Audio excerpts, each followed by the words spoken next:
How can not giving a fuck become a blessing? One of the things that is the biggest blessing in your life that you'll start to understand is freedom, right? And liberation.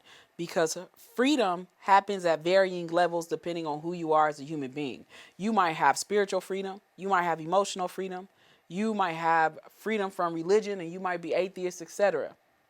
And so when you think about what it means to not give a fuck, that is laced in your ability to be free however you create it.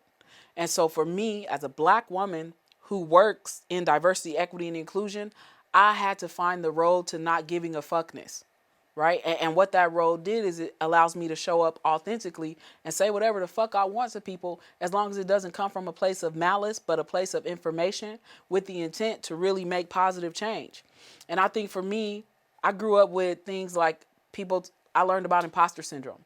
I learned about what it meant for people to create expectations that made me believe that I wasn't good enough to be in the positions that I'm in. And slowly but surely, I learned to give less fucks. But the interesting thing is, the way that I learned to give less fucks is because I paid attention to how much people didn't give a fuck about me, right? And that happened at varying levels. But there's this spiritual freedom, there's this mental, spiritual, physical, and emotional freedom that comes with being in a space to not give a fuck. And I'm going to say it honestly, that is also a privilege, because there's plenty of people who can say what they believe to be truth that is subjective that often gets punished for it, right? So it's nothing like sitting down in front of a camera and saying whatever the fuck is on your mind and knowing that you don't have no filter and you don't have no consequence, because people have to understand people gonna dislike you regardless. There's always gonna be somebody that doesn't like you. The most important thing about that is you loving you and you liking you. And it took for me to not give a fuck to really get there, because you stop giving a fuck what people think about you.